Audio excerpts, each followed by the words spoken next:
Welcome, everyone, to Wealth Capital Management's Q3 Financial Market Insights webinar. For those that don't know me, my name is Rick Spadaro, and I'm a Managing Director at Wealth Capital Management. I'll be today's host, so if you have any questions during or after the presentation, please enter them into the chat, and I will help facilitate answers. We're delighted to have you join us for what promises to be an engaging and informative session on the state of today's markets and what it means for long-term investors. As many of you know, our presenter is Cean Rogers. Cean holds his CFA designation and has over 20 years of experience in the financial services industry. Throughout his career, Cean has guided clients through diverse market environments, helping them navigate both challenges and opportunities with a disciplined, research-driven approach. He structures portfolios across a broad range of asset classes and will provide a comprehensive view of today's investment landscape. In this session, Cean will explore current economic trends shaping global markets, including the Big Beautiful Bill, and recent economic data, including last week's jobs reports.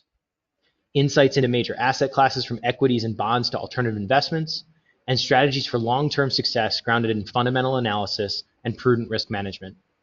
Whether you're a client, a market enthusiast, or someone seeking a clearer perspective on where we are and where we might be headed, you'll leave with actionable insights and a sense of the value wealth brings to clients. So without further ado, please join me in welcoming Cean. Thanks, Rick, and thanks everybody to joining our call today. We've got we've got a lot, as usual. We've got a lot of great info to cover, so I'm going to jump right in. Some of the things I want to focus on are here on this slide. I'm going to give a little bit of economic insight, in particular, given the OB3 is what some of the accounting folks are calling it, the one big beautiful bill. We're going to talk about tariffs, of course. We're going to talk about immigration policy. We're going to update all of the economic data given these changes and give you our thoughts on how it may impact. We're going to talk about the Federal Reserve and short-term rates. We're going to talk about equities, in particular earnings and valuations. We're going to talk a little bit about fixed income, and then we're going to end with long-term fundamentals and what we should do with our portfolios. So, sorry about that. Starting with economic insight here, I'm going to start with the big, beautiful bill, OB3. As many anticipated, with Trump winning the White House and with a Republican sweep, we got an extension of the 2017 Tax Cuts and Jobs Act, and the tax cuts were made permanent. The SALT deduction was raised from $10,000 to $40,000. We have deductions on tips and overtime income. We have an increase in the estate tax exemption to $15 million per person.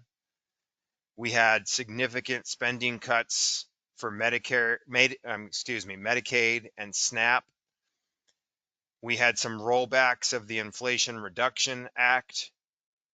We had some spending that occurred, about $170 billion for border security and enforcement, and then $150 billion in defense spending.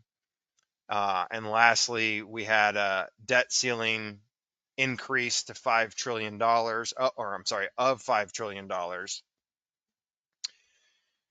Given some of the big, beautiful bill changes, many of the tax cuts are going to be retroactive to January 1st.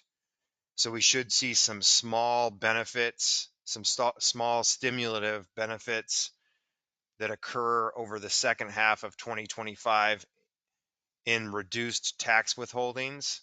But the majority of the benefit we should see from the bill really will be in large refunds that will happen in early 2026. Over the next 10 years, the passing of this bill is anticipated to add about 3.3 trillion in additional deficit over the next 10 years. It could be higher than that depending on the final outcome of some of the, if some of these things are extended beyond 2028. And then depending on how high interest rates and interest costs get. But right now, consensus is about 3.3 trillion of additional debt over the next 10 years.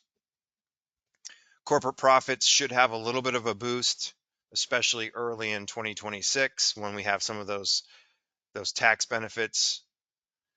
Inflation, we should have an increase in inflation with increase in growth, so we slightly higher prices.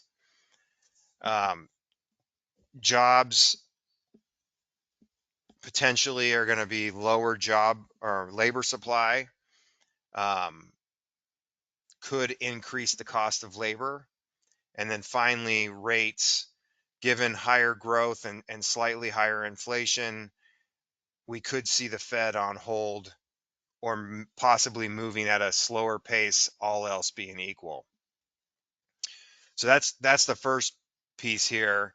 It's going to have a significant impact on the federal finances.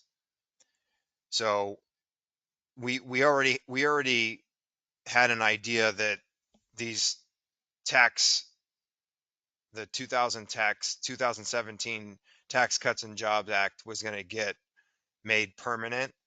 But you can see that with some of the other adjustments that happened, we're going to go from about 100% debt to GDP to about 123% debt to GDP over the next 10 years.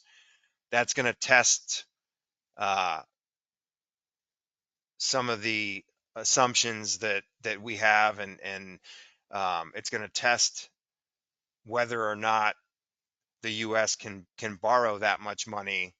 We haven't seen levels like that really in history. So it's not a problem right now in the immediate, but definitely something that we're going to keep our eyes on, and something that is going to play out in the bond market, especially given that we're going to have to finance this debt with treasuries.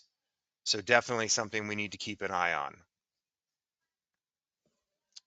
Sorry, I'm having a little issue here. Tariffs. Some of the uncertainty of tariffs that we had earlier in the year has dissipated, and we have a little bit better idea on where tariffs are going to fall. That doesn't mean that they're not going to be impactful. We saw lots of uncertainty in the March-April timeframe. We had no idea what was going to be the end outcome as of April 8th with some of the reciprocal tariffs. We were thinking it could have been as high as 30%. Now it looks like we're going to come in somewhere around, let's call it 10 to 15%.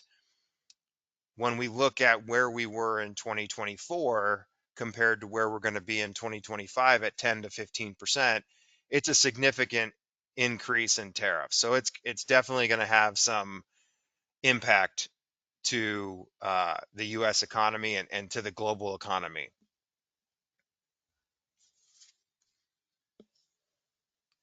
Finally, we have immigration policy that's also had a pretty big impact already. We've seen 1.6 million.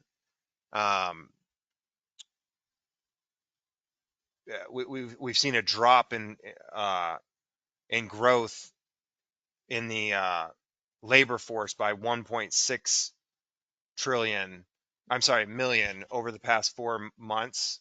That's the largest decline that we've seen outside of COVID. That type of a move is going to have an impact on lots of different areas, in particular when we're looking at some of our economic indicators and some of our data. It's going to add a lot of noise to some of these data points. So with that, we're going to go ahead and jump into some of these, to some of this economic data. And before I do that, I'm going to actually have Rick post a poll question here. Which of the following factors is not contributing to GDP growth in the current cycle? Consumer spending, business investment, labor market expansion, or a strong housing market?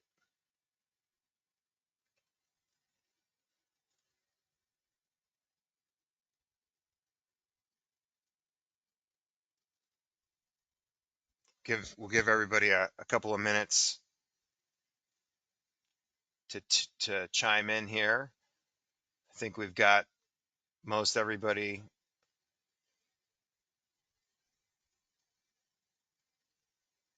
So a strong housing market is one of the factors that is not currently adding to our GDP growth right now. Close this poll, go back to our. So here is the GDP growth that we've had over the past couple of quarters. Now, if we break this down, other than the Q1 of this year, it looks like GDP has been growing, between 2 and 4%. Other than this one outsized quarter, we'd have to go all the way back to 2022 to get anything really below 1%. When we look at this and we break it out, one of the things that I wanted to point out here is the actual components of GDP. One, we need to realize that the largest component of US GDP is consumption. And if we look at this blue chart here, we can see that consumption has been pretty anemic in 2025. What has really messed up the numbers or been really noisy in the numbers is this purple bar where we had a big detraction in Q1, and this purple bar again where we had a big addition in Q2. Same with these blue, they were kind of opposite. And if we look at what blue and purple are, it's net exports and change in private inventories. So if we want to take those out and we want to look at GDP less the volatile components, take inventory and trade out of the equation, we get this dark green, maybe dark blue, depending on your eyes. And we get an idea that since the fourth quarter of 2024, we've really had a pretty substantial slowdown in what we call real final sales, which is, think of it as GDP minus the volatile components of inventory and trade. We would have to go back to 2022 to see a slower pace in real final sales than we saw in the second quarter of this year. So let's break that down and let's look at the largest component, which is consumers. Consumers still look to be in a very good position. Net worths are at high levels. Debt servicing ratios are not horrible. When we look at flows into early delinquencies and we look at mortgages, credit cards, auto loans, and more recently student loans, and the reason student loans have bumped up like this is because we had, because of COVID and some of the law changes, a lot of people didn't have to pay their they had basically forbearance on their student loan payments, and that has just started to tick back up and be added back into the equation. But you can see here, credit card and auto loans and even mortgages, flows into early delinquencies have started to increase here. So although the consumer is positioned well, we can start to see a little bit of early signs that the consumer might be uh, feeling a little bit compressed. If we look at retail sales, it kind of shows a very similar um, story, where in 2024 we had retail sales of about 50 base or 0.5% increases on a monthly basis over the 3-month average. And you can really see this downturn as we went into the new year and we started having these tariff uncertainties. Um, it really has played out, and the retail sales numbers have been negative. If we look at the 3-month average through June, even though the June number was 0.64%, the 3-month average is still negative. So that tells us that the consumers may be feeling a little anxious about their job, maybe a little anxious about how tariffs are going to impact them. There's definitely been a downtick in retail sales. If we look at the ISM numbers, it's showing a very similar story.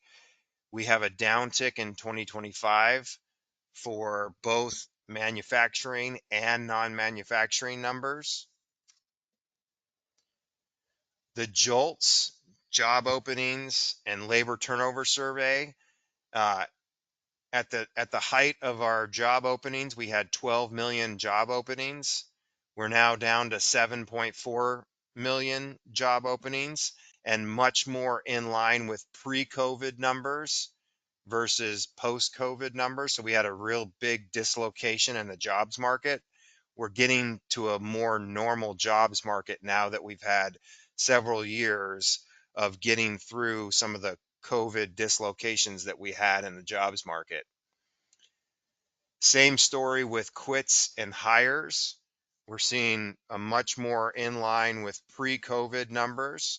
So you're starting to see just a more normal jobs market than what we saw during COVID. More people are saying jobs are harder to get versus plentiful. We haven't seen these levels since 2017. So this is just telling us that the jobs market is shifting. We have a lot of charts on the jobs market, so I'm going to go through some of these pretty quickly. If we look at the challenger job cuts, if we throw out 2020 because of COVID, again, we're looking at jobs cuts numbers that we haven't seen since 2009. So there's definitely something at play behind some of these dislocations in the jobs market. Just as recently as this morning, we had initial claims come in. We had a little bit of a scare here in the summer months, and then it came down. But again, this morning we had 226,000 initial jobless claims. The thing that I like to look at is more the U.S. Continuing claims number. That has been in a stable increase basically for the last 2 years. And we saw an uptick this morning. So these are numbers that come out each week, and definitely something that we're going to be keeping an eye on here to give us an idea of how the U.S. jobs market is playing out here in the near term. Friday, as Rick pointed out earlier, Friday we had the jobs report. We had the largest 2-month revision outside of COVID since 1979. We had a revision of 253,000 jobs in May and June. And you can see that's brought down our 3-month average of new jobs down to 35,000 a month.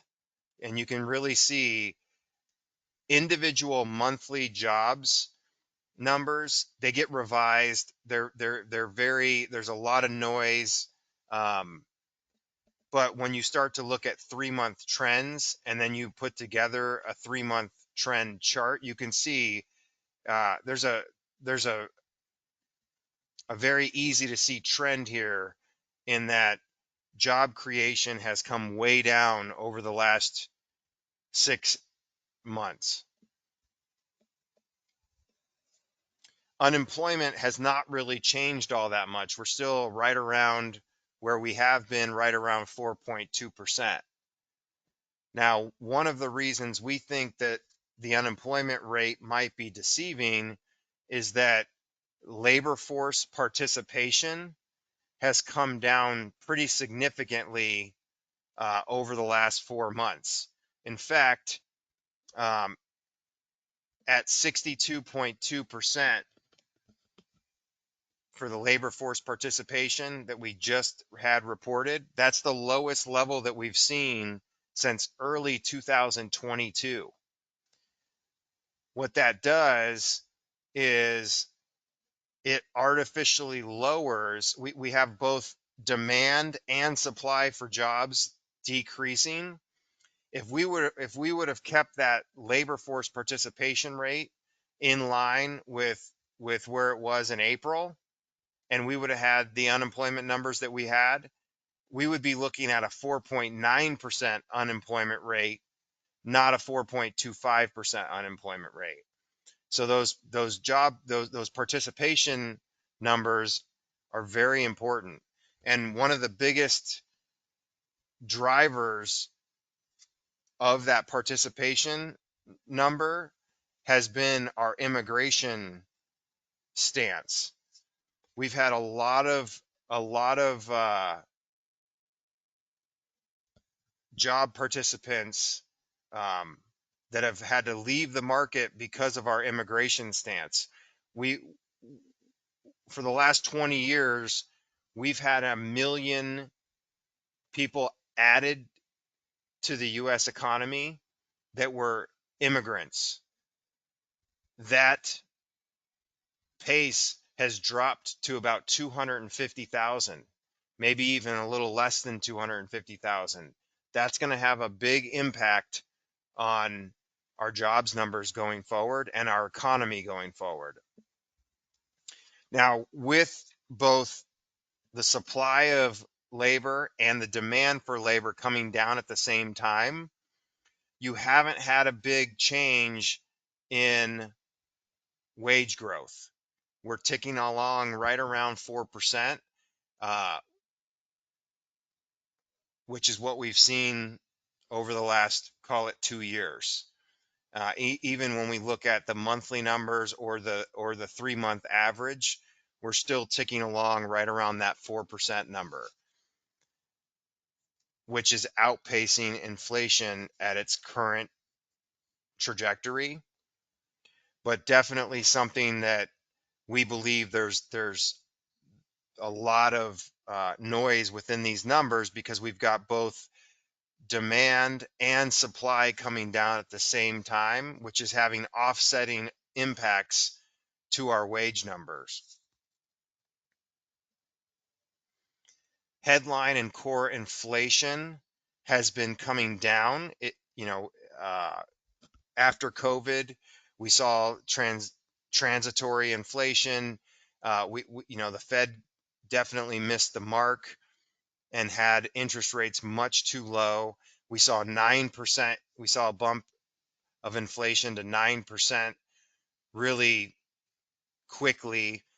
And since then, they've increased the Fed funds rate. They've tried to get a handle on this inflation. The Fed's got their dual mandate, and they were way behind the 8 ball a few years back. They've got that inflation number to come down much more in line with where they want it, but it's still at elevated levels right now. If we break down the components of inflation, you can see the major components that are adding to our inflation. It's shelter, which is this dark blue, and it's auto insurance, which is the red. Those have been the components that increased and have been slow to decrease as we've tried to work our way through some of these inflation pressures that we saw in 2022. leading economic indicators, followed by the leading economic index, have been choppy, but have been predicting recession for about almost 3 years now. You can see we popped out of that for a little bit, but recently we've popped back into that, where these numbers are telling us they're flashing recession. If we look at the National Bureau of Economic Research and the indicators that they look at when telling us whether we've been in a recession or not, you can see over the last few months a lot more red and a lot more yellow in these numbers than green.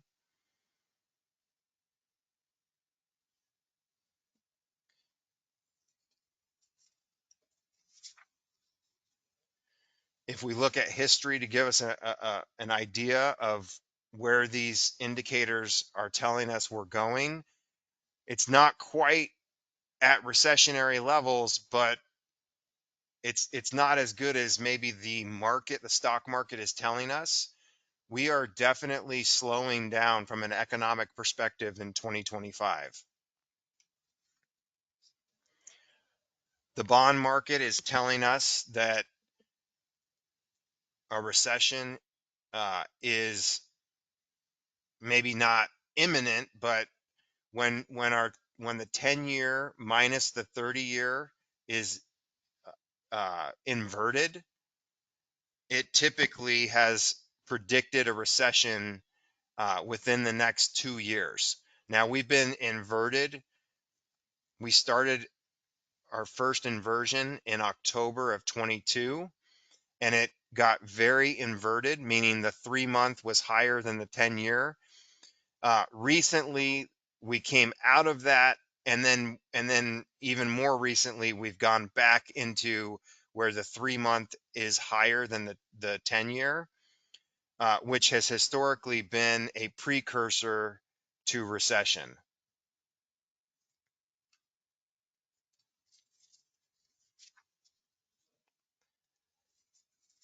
Which brings us to the Fed and what they may do going forward. The Fed is currently in a wait and see mode. They have a dual mandate. Their dual mandate is full employment and price stability. With unemployment at 4.2%, they are much more likely to be concerned with price stability or inflation than they are with full employment.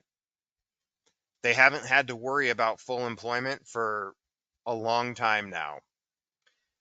With tariffs and fiscal stimulus, they're much more worried about where inflation's going to go, and they're much more hesitant to move rates, and that's why they're in this wait and see mode, and they want as much data as they can get before they move. Now, the bond market understands the Fed very well. This chart right here shows us that the bond market anticipates what the Fed's going to do about 20 weeks ahead of time.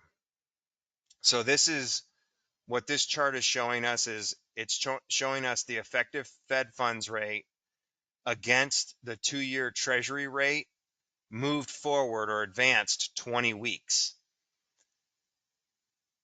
So this is where we are today. This is saying that the 2-year treasury runs about 4 months, 5 months ahead of the Fed funds rate. And if you see this gap right here, and the gap started over here, it came up a little bit, but now is lower after last week's employment report. This is telling us that the bond market believes the Fed's going to cut. And if you look at the correlation between these two, the correlation is very high, meaning the bond market understands the Fed. They understand that the Fed has a dual mandate, and they understand that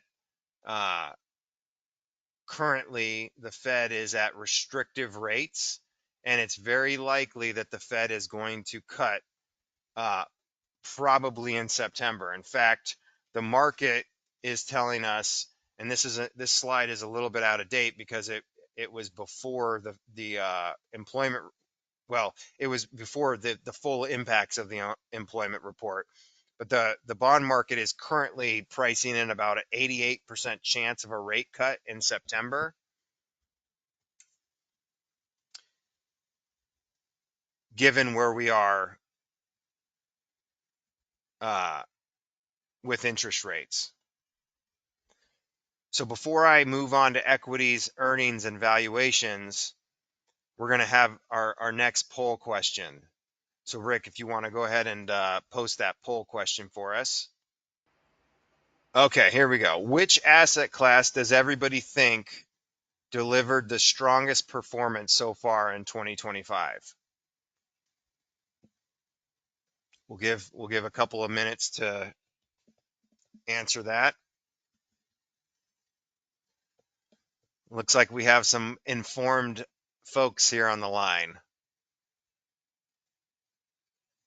but it's not a slam dunk. All right, we'll go ahead and share those results, Rick. Okay, so a little more than half of you said international equities, and a little less than half of you, so 38% said U.S. equities, 63% said international equities. The answer is actually international equities. Believe it or not, by a long shot. So this is this year's year-to-date asset class price returns. International stocks are up 19.75% as of, I think it was as of yesterday. Emerging markets are right behind them at 18.42%. U.S. large cap, 7.88. Treasury inflation protected securities at 5.5%. Bonds at 4.7. Commodities at 4.4. REITs 2.5. Cash 2.5. And then bringing up the rear is our mid cap and small cap U.S. stocks.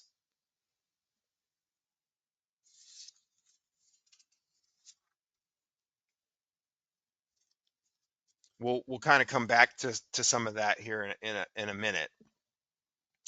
Whenever we're talking about stocks, we want to make sure that we understand what's going on with earnings, because over the long run, stock prices tend to follow earnings.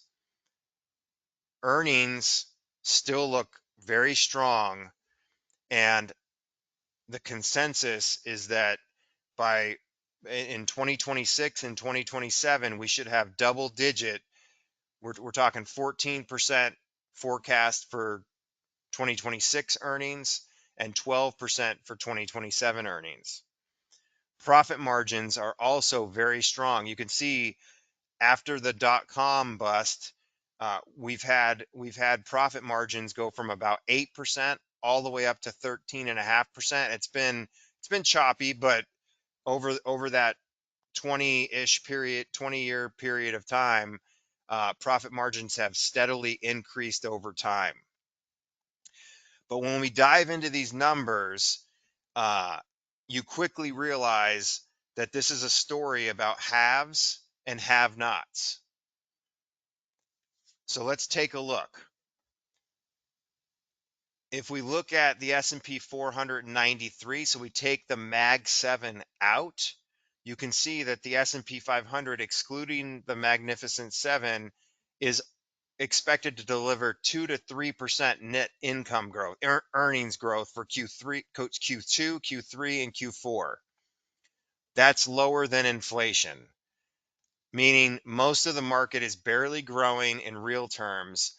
Measured against this, U.S. equities are quite expensive.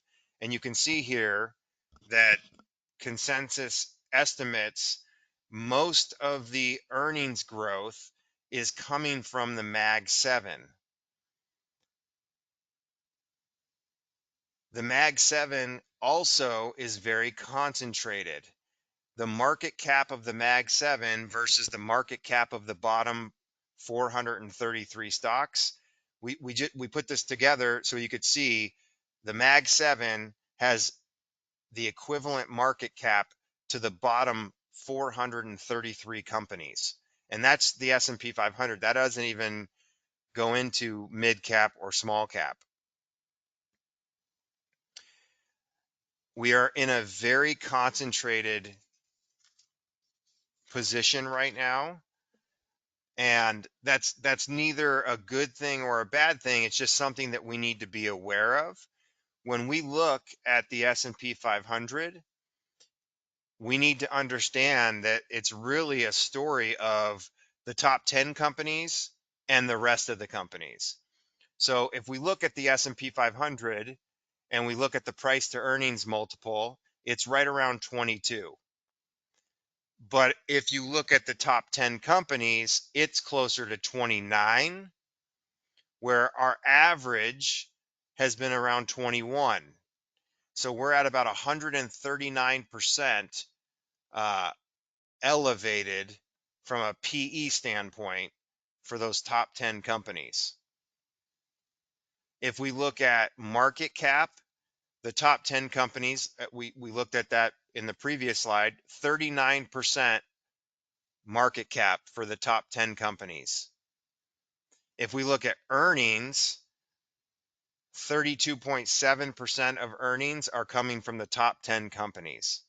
So the top 10 companies have absolutely done very, very well. They represent a third, roughly a third of earnings in those top 10 companies. They represent almost 40% market cap, and they're priced very expensively at almost 30 times PE multiple. So we just need to understand that when we buy the S&P 500 and we look at, hey, the S&P 500 has a PE multiple of 21.8 as of August 1st, 2025, that historically is a very expensive level.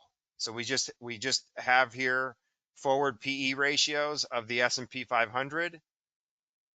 21.8 has historically been a pretty expensive number.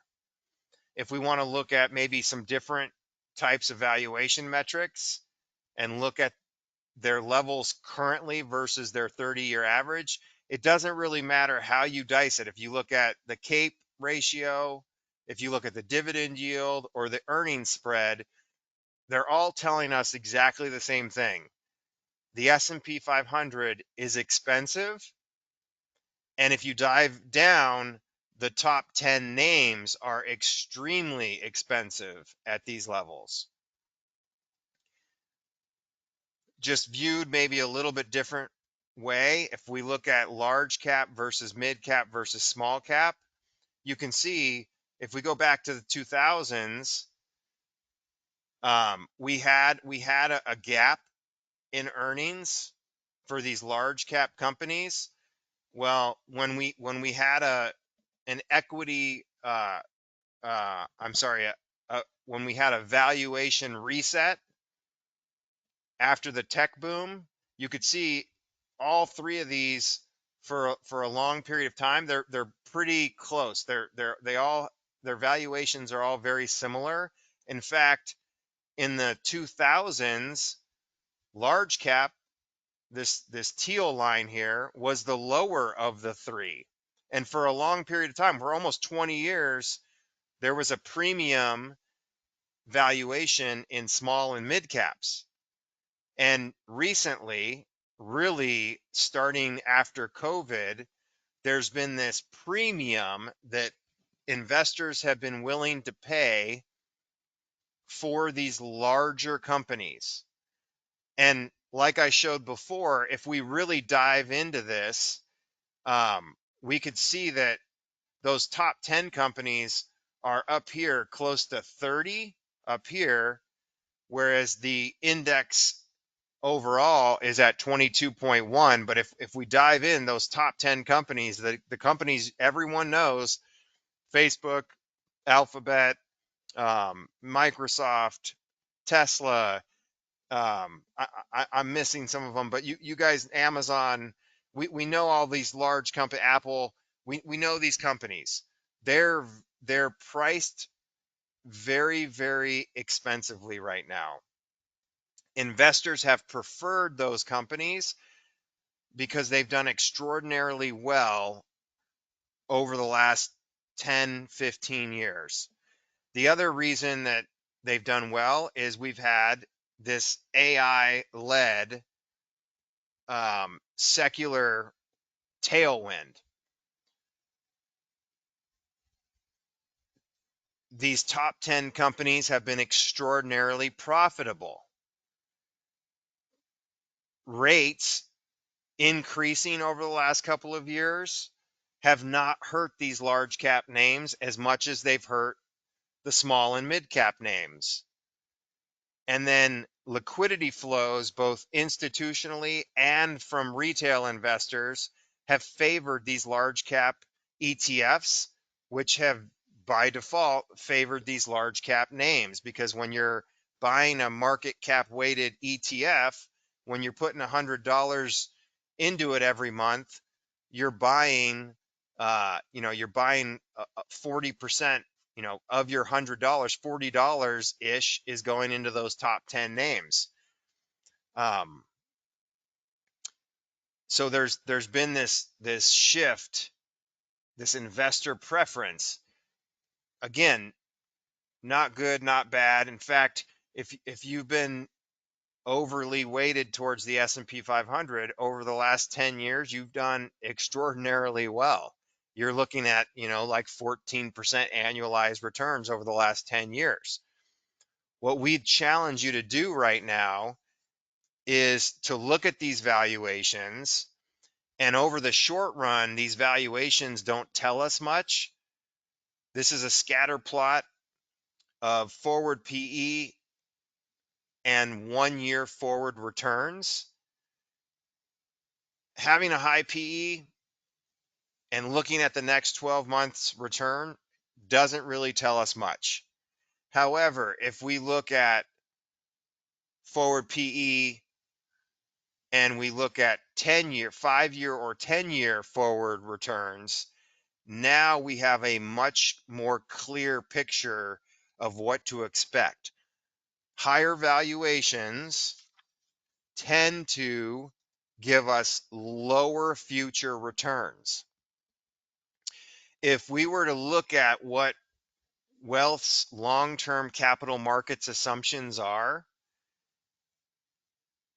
over the next 10 years, this starting valuation has a big impact on what Wealth's future 10-year projections on returns is. And so going forward, we expect about 5% annualized returns from the S&P 500 over the next 10 years. Currently, bond rates are giving us about 4 or 5% annualized returns over the next 10 years. So if I'm looking at a portfolio of assets and I only have two assets, I have large cap stocks and a diversified bond portfolio, and my anticipated future return from both of those segments is 5%. One comes with equity type risk and one comes with fixed income type risk. All else being equal, I'm probably going to favor the fixed income risk with an expected return of, call it 5%, versus the equity like risk that in our current environment of elevated valuations comes with a lot more risk for that same 5% expected return. And just to remind all of us, as early as this year, we had some pretty significant drawdowns in some of these top 10 magnificent seven, or even, if we looked at top 10, we'd see a similar result here. And just to remind everybody, we also added in the 2022 drawdown. So yes, these names have done fantastic over the long run. And if you've continued to buy them and you were able to stomach, I mean, look at this. Meta was down 74% in 2022 from the max drawdown. That's incredible. If you have your entire net worth, you know, say you have $1 million and you've got it all in Meta stock, man, you've seen a very volatile you start, you had $1 million, it got down to 260,000, and now it's, back at all-time highs again. But to go through that, you had to stomach some really, really nasty drawdowns. Same with all of these companies. Um, all we're trying to show is that these companies, these high flyers that have done very, very well, depending on the environment and depending on the market, you may have had to go through some very uncomfortable situations if you've had too much tied to these areas. So right now, where we are right this second, we're at all-time highs. Most of these companies have done very, very well. And we're not looking at down 74 or down 34 or in any of these. We're looking at the high of these. And so we're just saying, hey, before the next drawdown occurs, maybe you should think about diversifying some of your assets out of some of these uh, names that have done absolutely fantastic during this AI revolution, and maybe into some of these other areas that might look more attractive when we're looking at the next 10 years and where some of our returns might come from. One of the areas, again, 2025 prime example, even though international and emerging markets returns are up about 20% for the year, we're still very discounted from a valuation perspective when we look at assets that are outside the United States versus looking at large cap US. And then this is just another way to show that we're still very discounted outside the United States versus inside the United States.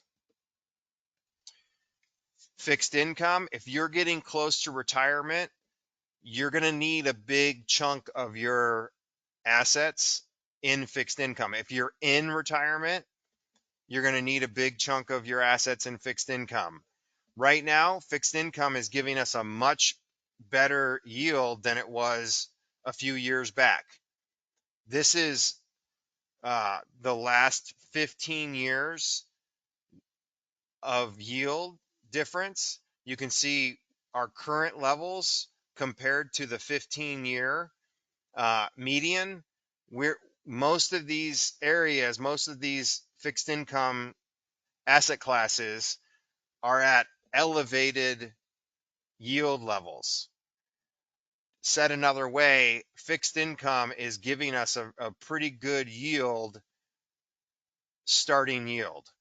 We're getting a nice income for owning these securities in our portfolio. Not to mention, if we do have a slowdown in the economy and rates come down, some of these fixed income areas might actually even benefit from yields coming down in a potential slowdown type of a scenario.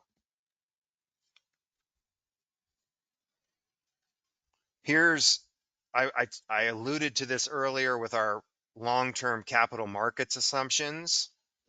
Starting yield is a very good predictor of forward returns. So when we look at the yield to worst of the US aggregate, we can see that our starting yield is roughly 4.48%, which would equate to 4.5% from our bond portfolio. Many of our clients have hurdle rates that are lower than 4.5%. And if we're looking out and our long-term capital markets assumptions is telling us the S&P 500 is going to give us somewhere between 5 and let's call it 6% returns, and our fixed income, our run-of-the-mill U.S. aggregate fixed income is going to give us 4.52%, which with a lot less risk, you can see why it might be more advantageous for us to hold a little bit more in fixed income right now in the current environment versus maybe some equities. Long-term fundamentals. So again, I hate to beat this drumbeat here, but there haven't been many periods of time that compare to what we see today. And unfortunately, the ones that do compare, they didn't have a very good ending from an equity standpoint. So Nifty 50 in the 70s, tech bubble in the 2000s, Mag 7 right now, they all kind of rhyme. We are on the upside of this, and we've seen some of the downsides, but they were very short-lived. So what we're trying to do is have people really look at what they own right now and diversify away from some of these areas that have done very well and that are, in our estimation, kind of expensive, and into some of these other areas that are going to give us a little bit better risk versus reward trade-off. Believe it or not, it wasn't long ago that the S&P 500 had a lost decade. So we all know that the 2020s, we've earned 14% from our S&P 500 exposure. In the 2010s, we earned 11%. In the 1990s, we earned 15% a year. In the 1980s, we earned 12% a year. In the 1970s, we kind of had this lost decade. In the 1960s, we didn't have a great decade, 4.4. The problem is we don't know what the return outcome of each of these is going to be. And many of you can't go through an entire decade where you lose money from your portfolio. There's an easy solution to this. We just have a much more diversified portfolio than the S&P 500. Here is an example of the benefits of diversification. We took that lost decade, and here you can see this is total return. So this is if we would have gotten the price return plus the dividends of U.S. equities, we would have had an annualized return of negative about 1% per year. So that 10-year period of time, you would have lost about 9%. If you would have started your retirement and you would have had a disproportional amount of your retirement assets in the S&P 500, this would have been a very detrimental period to have started your retirement if you would have had an outsized portion of your portfolio tied to U.S. equities. If instead you said, you know what, I don't know what the next 10 years is going to be. I know somebody who started this period of time, they just went through a period in the 90s where they made 15% per year in their stock portfolio. They had Cisco Systems, Sun Microsystems. they had the AOLs of the world. They had this thing called the internet, and it was just coming out, kind of right now where we're talking about AI, and we know Apple, and we know Amazon, and we know Facebook, and we know Nvidia. It's a very, very similar situation. It would have been hard back then to say, you know what, maybe I should diversify away from this area that's just gotten me 15% annualized for the last 10 years.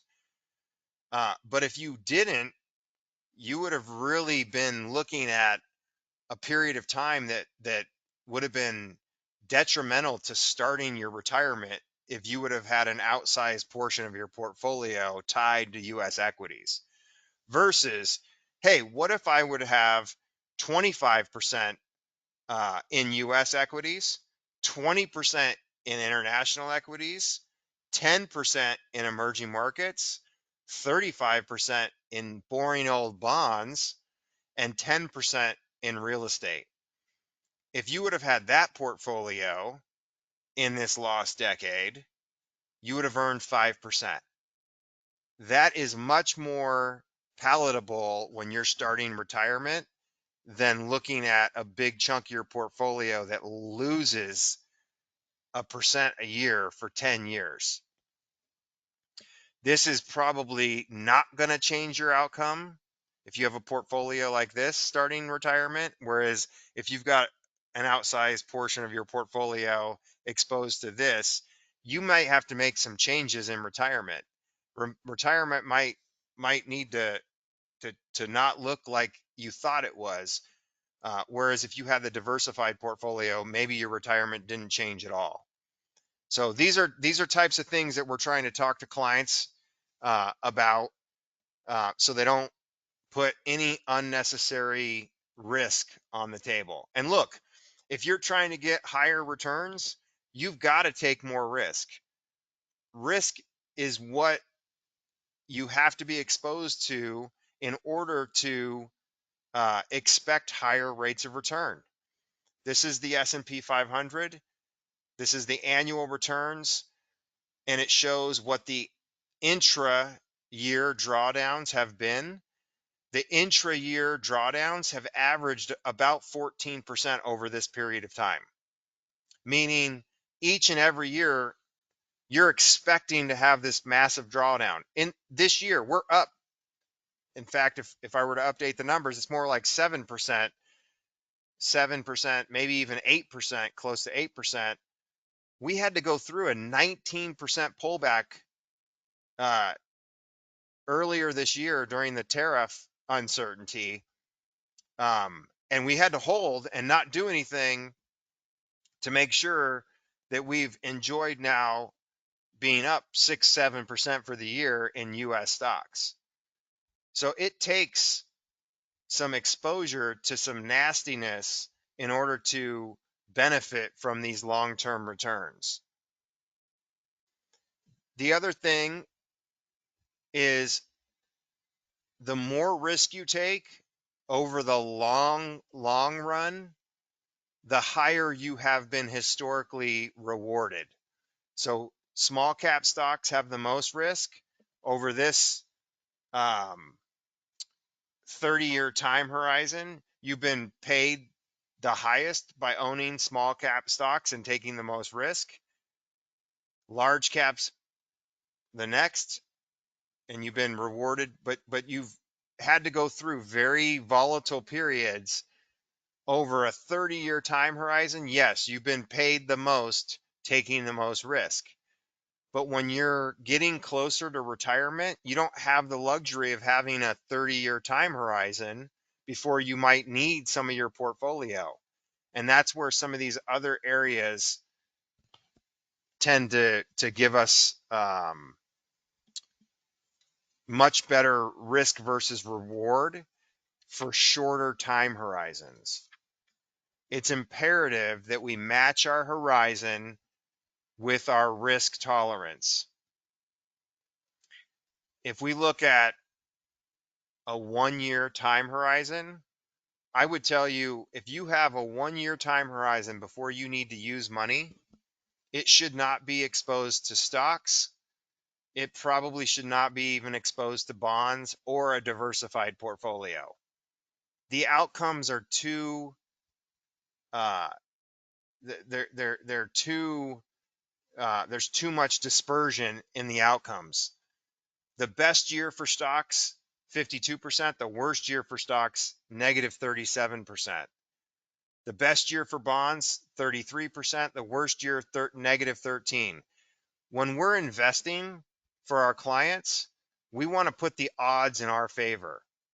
So if I'm telling a client to think about the bond market, I better have a 5 year or more time horizon before we start talking about stocks, bonds, diversified portfolio. Before that, we should be talking about cash. And maybe it's a mixture of a big cash bucket where you have 2 or 3 years of expenses that's sitting there, and then a portfolio that no matter what, it's going to earn, let's say, 3% in dividends and interest, that's going to help offset the money that you're going to need to pull from cash over the next 2 or 3 years, so that you immunize your portfolio and give your stocks and bonds the necessary time they need to actually expect this return from them. So this is just showing us the longer time horizon we have, the more risky we can be. And in history, if we look at historical perspective, the better, the higher likelihood we have of not losing money in one of these time horizons. So if we look at this 20-year rolling period of time, the worst performance from the S&P 500 over a 20-year rolling, the worst you've done is 6% annualized. 10 years, again, if you would have started at the beginning of 2000, you would have had a negative 1% return on a 10-year rolling. So you still need to make sure that you have a diversified portfolio. If you've got 10 years or less, you've got to make sure that you can weather inopportune investment outcomes. So with that, we're right past 5 o'clock. Sorry, I went a little over, but I'm going to open it up to some questions. I'm going to let Rick take over and see if anybody's got any questions. If anybody has any questions, please feel free to put them in the chat. We can read them aloud.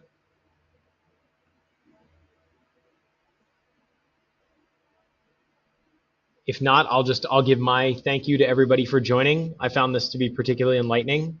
Cean, I'll let you close it out. Awesome. Well, thanks for everybody for joining. Again, we will have our quarterly call again here in 3 months, which puts us to the second Thursday of November. We'll make sure to send out some invites. But thank you for joining, and we'll talk to everybody soon. Thank you. Thanks, everybody.